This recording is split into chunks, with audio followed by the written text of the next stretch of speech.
mungkin bisa langsung penyampaian materi oleh Mas Nurholis, Direktur Eksekutif dari ESWKA Foundation. Kepadanya dipersilakan. Oke, kedengaran suaranya ya? Kedengaran Mas. Oke, terima kasih teman-teman. Assalamualaikum warahmatullahi wabarakatuh. Waalaikumsalam warahmatullahi wabarakatuh. Terima kasih teman-teman yang sudah memberikan kesempatan kita untuk silaturahmi pada siang hari ini.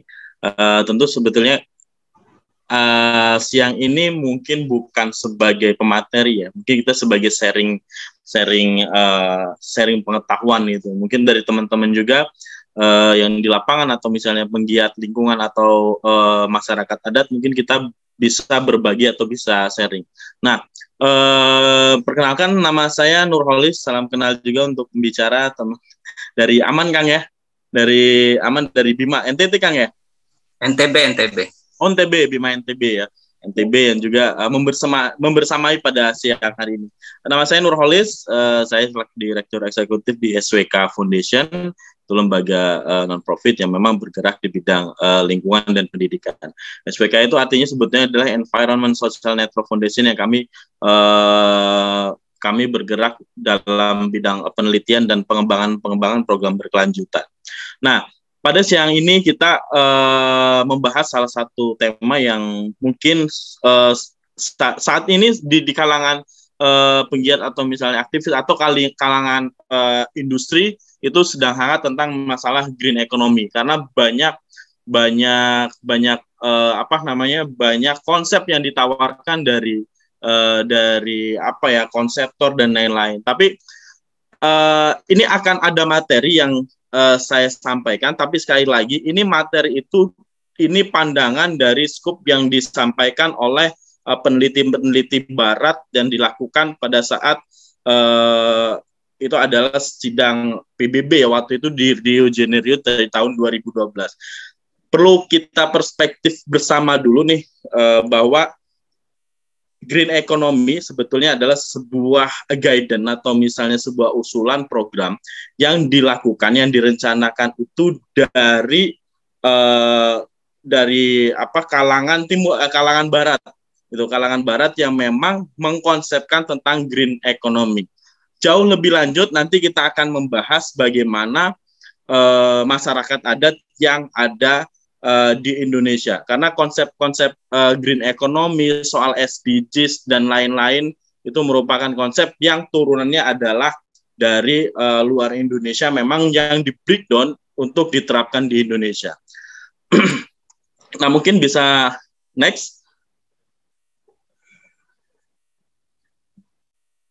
Oke, layarnya kita lihat. Nah, ini salah satu blueprint yang dibuat di Inggris yang dikembangkan oleh David Pearce, Anil Markandaya, dan Edward Berber itu di University College di London mengenai green economy pada tahun 1989. Kemudian konsep ini yang digunakan oleh dunia untuk menjadi dasar bagaimana pengembangan program-program berkelanjutan itu berbasis lingkungan.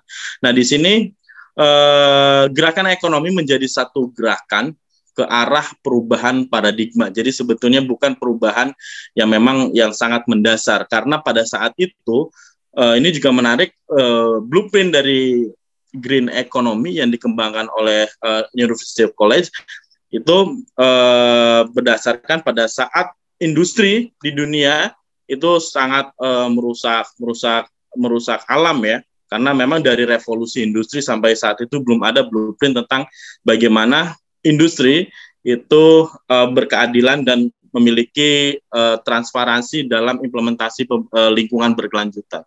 Nah, di Asia ini gerakan masif di dunia memang menjadi gerakan yang sangat masif ya. Di Asia memang Korea Selatan dan Jepang itu menjadi pelopor bagaimana green economy itu diimplementasikan. Meskipun dalam beberapa prakteknya Korea Selatan misalnya itu masih menginvestasikan industri fosil mereka yang ada di Indonesia. Beberapa investasi Korea itu masih menerapkan fossil energy, meskipun di campaign mereka itu adalah green economy. Nah, kemudian green economy kan sebetulnya muncul itu adalah sebuah jargon, tapi itu di breakdown dengan berbagai organisasi itu berbeda. Jadi kalau misalnya green economy itu dikembangkan ya oleh UNEP, yaitu merupakan sebuah konsep tentang industri, kemudian harus melakukan tanggung jawabnya tentang keadilan sosial. Oke, next.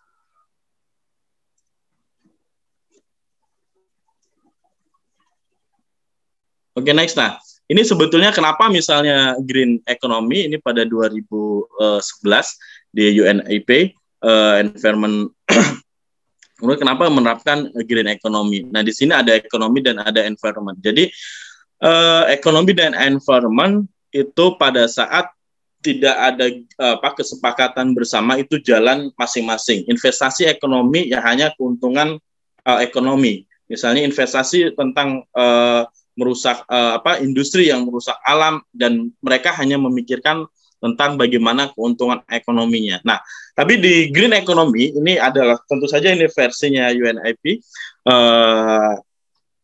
ekonomi mencoba harus berbarengan dengan lingkungan.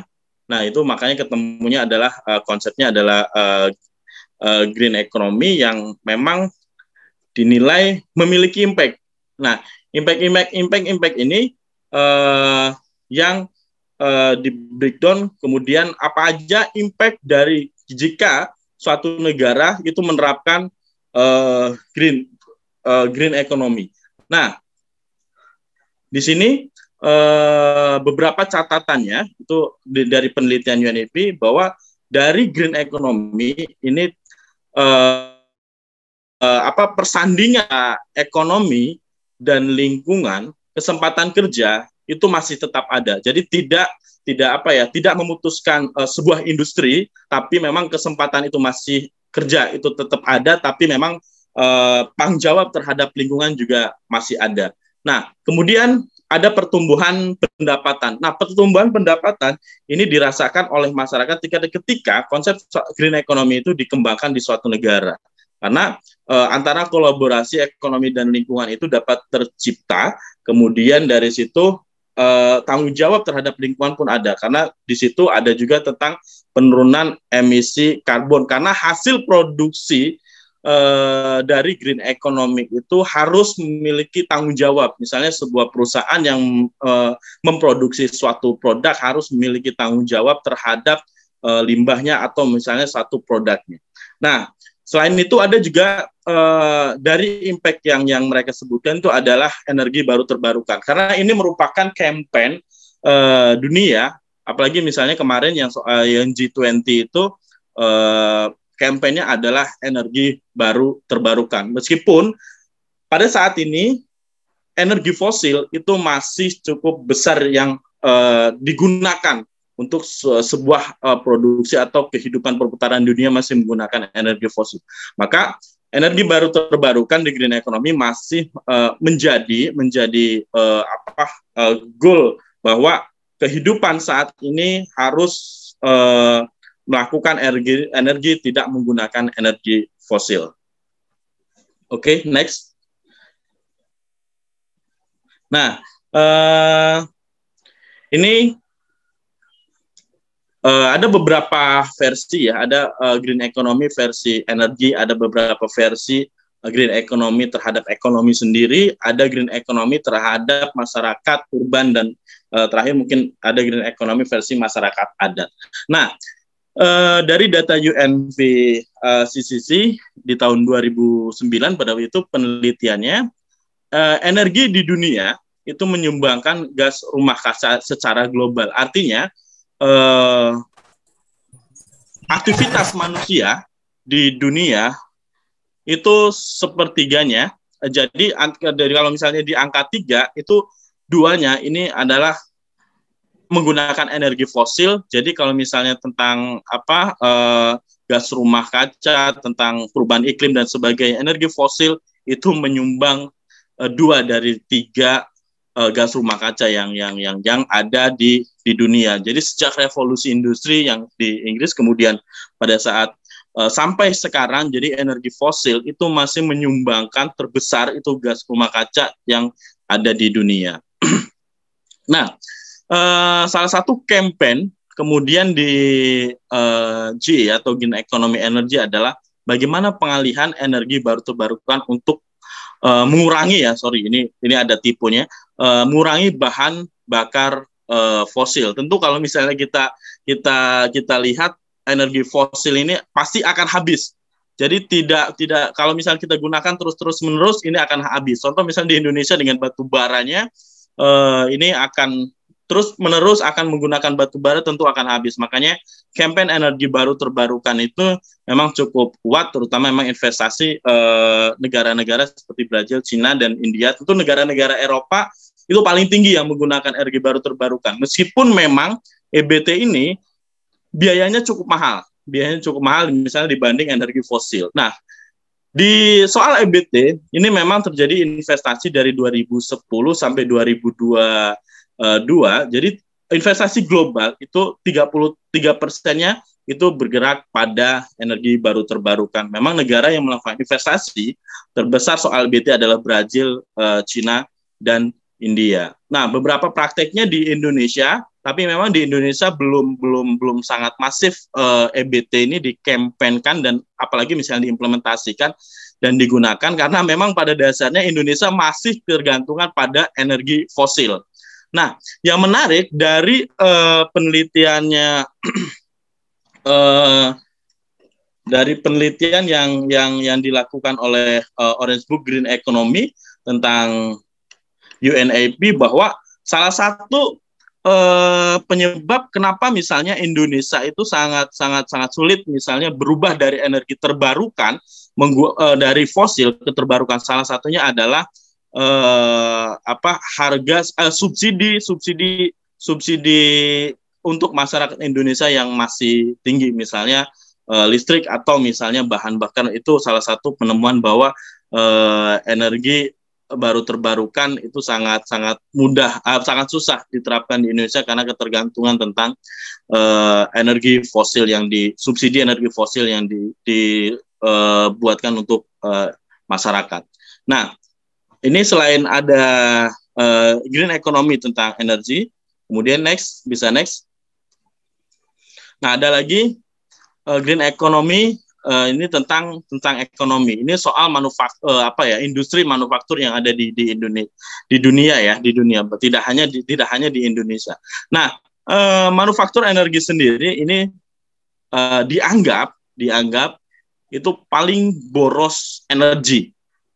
Nah, ini penggunaan listrik industri ini mencapai 35% dari total penggunaan energi di dunia. Jadi memang industri-industri itu masih menggunakan energi fosil yang memang adalah manufaktur dan memang paling tinggi penggunaannya di dunia. Kalau misalnya kita misalnya Indonesia ada investasi misalnya di industri di Indonesia, itu pasti menggunakannya adalah energi listrik, kemudian energi fosil, dan fosil itu masih menggunakan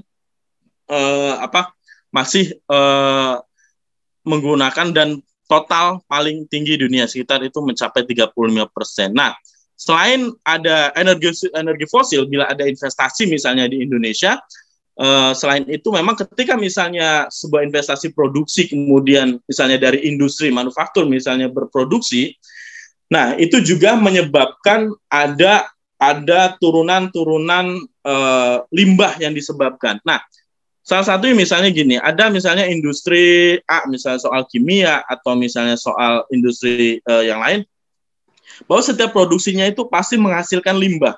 Nah, limbah itu dalam konsep green economy itu harus dilakukan pengurangan emisi limbah. Jadi limbah-limbahnya itu bagaimana sebisa mungkin harus digunakan lagi untuk berproduksi, tidak misalnya dibuang sembarangan. Nah, ini menjadi PR ketika misalnya di Indonesia misalnya ada investasi bahwa poin apa namanya energi, kemudian energi terbarukan itu menjadi penting karena memang untuk memproduksinya jangan sampai menggunakan misalnya energi fosil, dan memang dari limbah hasil produksi itu harus digunakan kembali, kemudian harus merecycle kembali untuk diproduksi. Nah, itu memang yang menjadi PR karena selama ini misalnya investasi di Indonesia misalnya soal manufaktur memang yang masih menggunakannya adalah tradisional yang memang saat ini belum ada perubahan ke arah sana. Meskipun beberapa industri misalnya sudah mulai merecycle limbah-limbah mereka agar bisa digunakan kembali. Nah, diprediksi pada tahun 2050 secara global itu akan menghasilkan 13,1 miliar ton, itu 20% lebih tinggi dari 2009. Itu makanya secara praktek ini harus ada kesepakatan bersama terkait misalnya ekonomi hijau yang harus diimplementasikan sama pemerintah dan investor yang harus memang berkeadilan dan memang harus menjaga ekosistem alam. Nah, ini menjadi poin yang sangat penting ketika misalnya ada investasi di Indonesia. Oke, next. Nah, ini soal green economy itu di masyarakat. Kemudian ini ada penelitian dari Competitive Cities Climate Change, papernya ini berjudul demikian. Jadi 50% penduduk dunia di perkotaan itu mengkonsumsi 60-80% energi, menghasilkan 75% emisi karbon di dunia. Ini cukup sangat tinggi. Kenapa? Karena memang kehidupan kita sebagai manusia itu membutuhkan membutuhkan aktivitas dan membutuhkan energi, sehingga itu mengkonsumsi energi sangat banyak ya, 60-80%, sehingga menghasilkan 75%. Nah, ini adanya di perkotaan, jadi bukan di pedesaan. Mungkin kalau misalnya masyarakat adat tidak mengkonsumsi energi secara berlebihan karena mereka hidup berdampingan dengan alam. Nah, ini yang menjadi PR. Yang sebetulnya green economy yang menjadi persoalan adalah masyarakat urban. Jadi masyarakat modern berbeda dengan masyarakat adat yang berdampingan dengan alam. Nah, mereka karena sudah berdampingan alam, justru mereka itu sudah mempraktekkan green economy jauh sebelum adanya masyarakat modern. Nah, ini yang menarik. Jadi sebetulnya ini konsep-konsep green economy atau SDGs dan lain-lain itu dibuatkan hanya untuk misalnya untuk masyarakat modern, masyarakat urban yang memang mereka ketergantungan hidupnya terhadap energi, juga terhadap kehidupan di kota. Nah, ini juga yang menarik di India pada tahun 2030 juga ini soal green economy urban ya. Ini di India mungkin di 2030 penelitian bahwa ada kemungkinan akan mengalami kenaik sekitar 590 juta jiwa. Nah, ini karena ini kan India dan Cina salah satu kedua negara selain Indonesia juga termasuk ya yang memang kepadatan penduduknya juga cukup banyak. Nah, ini menjadi PR bagaimana konsumsi energi di negara-negara yang banyaknya masyarakat yang tinggal di situ itu juga menjadi sebuah PR gitu. Kalau misalnya kita tidak menerapkan bagaimana kehidupan ini berkelanjutan dan melakukan kehidupan hijau gitu. Nah, jadi selain kalau misalnya suatu negara ada tambahan masyarakat, ada membludaknya masyarakat, kemudian pasti ada pemukiman yang cukup meluas. Kita tahu di Indonesia, kalau misalnya di deretan antara perkotaan dan pedesaan, biasanya sawah-sawah itu sudah hilang digantikan dengan perumahan-perumahan. Nah, itu salah satu praktiknya adalah ketika misalnya ada tambahan masyarakat, itu akan terjadi kawasan pemukiman yang semakin melebar. Kemudian di Cina juga penelitian ada World Urban Prospect, itu kemungkinan di 2030 akan ada penambahan jiwa kurang lebih itu sekitar 1 miliar jiwa itu untuk di Cina. Jadi memang Cina dan India ini cukup banyak juga masyarakatnya. Itu menjadi PR bagaimana sebagai apa ya, sebagai pengetahuan bahwa di India atau Cina dan Indonesia itu di masyarakat urban itu harus betul-betul di apa ya namanya. Jadi itu karena mengonsumsi itu hampir 60 sampai 80% energi. Oke, next. Nah, jadi ada kajian kritis tentang konsep green economy. Nah, konsep green economy yang dicetuskan di Inggris kemudian dipakai prakteknya oleh negara-negara Barat misalnya, ini belum menjelaskan secara detail mengenai konsep negara miskin. Karena kalau negara miskin itu bagaimana mau green economy, wong orang secara ekonominya aja mereka lemah, apalagi mau mengejar green. Nah, kira-kira gitu. Jadi pandangan-pandangan kritik terhadap konsep green economy juga terus ada. Nah, kemudian, bagaimana konsep green economy ini memiliki apa ya? Setiap negara itu memiliki problemnya masing-masing. Jadi negara timur, negara barat atau Amerika mungkin setiap negara itu pasti memiliki problemnya masing-masing tadi, tapi tidak bisa disamakan misalnya bagaimana mengentaskan permasalahan di negara yang masing-masing punya masalah tersendiri. Nah, ini juga cukup menarik, ada temuan bahwa konsep green economy, nah, ini juga bisa menjadi kepentingan perdagangan. Nah, kok bisa green economy itu masih menjadi apa? Jadi kepentingan perdagangan. Nah, bisa jadi ketika misalnya dalam perdagangan ekspor impor, nah, ketika misalnya suatu negara belum melaksanakan green economy, mereka tidak bisa melakukan perdagangan. Itu juga bisa menjadi penemuan bahwa konsep green economy itu bisa jadi itu adalah perang dagang untuk suatu negara, sehingga kalau misalnya negara belum menerapkan green economy itu tidak bisa berdagang. Nah, ini kemudian ada peran swasta dan regulasi untuk masalah lingkungan. Nah, ini mungkin sering terjadi di Indonesia pun sering terjadi ya, bagaimana swasta, regulasi pemerintah dan regulasi pemerintah itu sering mengabaikan lingkungan. Bagaimana misalnya di masyarakat adat misalnya ada peran swasta, ada tambang di situ, tapi memang tambang di situ jauh lebih masyarakat pemerintah di situ jauh lebih memilih kebijakannya itu lebih memilih ke swasta dibandingkan dengan masyarakat adat. Nah, ini juga menjadi persoalan yang memang menjadi bahasan untuk hari ini. Nah, kemudian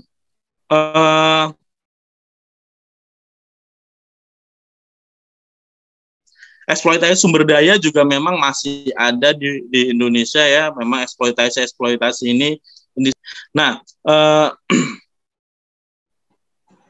oke. Nah, ini itu adalah jual beli karbon oleh negara maju untuk memuluskan industri. Jadi kadang misalnya negara-negara barat yang memang mereka itu melakukan industrialisasi. Nah, kalau di Indonesia itu salah satu ada penghasil karbon, maka negara-negara barat itu biasanya mereka itu membayar karbon itu ke negara-negara berkembang. Oke, next. Nah, ini yang nanti kita bisa diskusikan. Ini dari slide terakhir dari saya, tapi nanti ini kita bisa bahas bareng-bareng seperti apa. Nah, pada dasarnya konsep green economy, konsep misalnya seperti SDGs soal berkelanjutan dan sebagainya itu kan diciptakan oleh negara-negara yang melalui PBB bagaimana kehidupan itu bisa berkelanjutan. Bagaimana praktek-praktek industri itu bisa berasaskan lingkungan. Nah, di sini ini yang menarik adalah konsep itu sepertinya itu cocok digunakan oleh masyarakat modern, oleh masyarakat urban yang ketergantungan hidupnya terhadap perkotaannya juga cukup tinggi. Nah, pertanyaannya, apakah masyarakat adat tidak menerapkan green economy? Nah, ini kan kayak Indonesia, ini salah satunya misalnya Indonesia gitu, karena kalau SDGs itu adalah turunannya itu ke BBB, kemudian Bappenas ke Bapeda provinsi dan Bapeda kota untuk pembangunan berkelanjutan.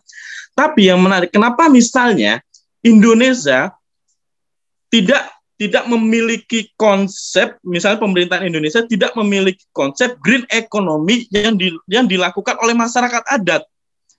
Nah, di sini misalnya saya tulis masyarakat adat hidupnya jauh lebih visioner dibanding masyarakat modern. Nah, ini satu hal yang menarik yang perlu kita bahas.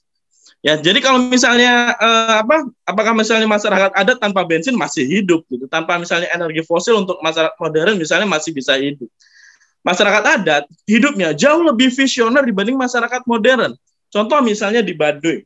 Baduy misalnya tidak menjual beras, mereka makan makan untuk hidupnya hanya misalnya hidupnya hanya untuk makan, menjaga alam dan lain-lain. Nah, sebetulnya penerapan green economy itu adalah diterapkan untuk kapital-kapital yang memang akan melakukan proses produksinya. Sementara masyarakat adat di sini adalah sudah mempraktekkan jauh lebih lama, jauh lebih dulu tentang green economy, tentang pembangunan berkelanjutan. Jadi yang menjadi PR adalah bagaimana masyarakat modern ini yang tergabung misalnya di dalam satu negara, kemudian ada pemerintah berkoalisi dengan negara Asia koalisi dengan PBB yang menurunkan konsep green economy. Nah, pertanyaannya adalah pemerintah Indonesia apakah sudah mengkaji tentang green economy yang dilakukan oleh masyarakat adat yang itu harus dikampanyekan kepada dunia? Harusnya itu Indonesia percaya diri. Kenapa? Karena banyak masyarakat di Indonesia hidupnya jauh lebih visioner, jauh lebih hijau, jauh lebih mempraktekkan green economy. Jadi green economy konsepnya itu dari bawah, dari masyarakat adat gitu, bukan dari luar misalnya dari barat yang kemudian di breakdown ke Indonesia. Harusnya Indonesia jauh lebih percaya diri karena kenapa? Karena sudah mempraktekkan itu melalui masyarakat adat. Yang jadi pertanyaan adalah misalnya ada investor datang, kemudian di satu tempat, di situ tempat ada di tempat itu ada ada masyarakat adat, ada tambang di situ. Apa yang dilakukan? Nah, biasanya di Indonesia, nah itu adalah konflik masyarakat adat dengan pertambangan juga cukup banyak. Apakah masyarakat adat itu dibela pemerintah? Pada kenyataannya banyak justru yang terusir gitu. Nah, ini green economy itu menjadi menjadi kayak hipokrit gitu loh, menjadi hipokrit gitu yang diimplementasikan pemerintah, kemudian malah yang green economy yang sesungguhnya malah disingkirkan. Oke, mungkin itu dari saya, selebihnya nanti kita diskusi. Terima kasih. Assalamualaikum warahmatullahi wabarakatuh. Waalaikumsalam warahmatullahi wabarakatuh.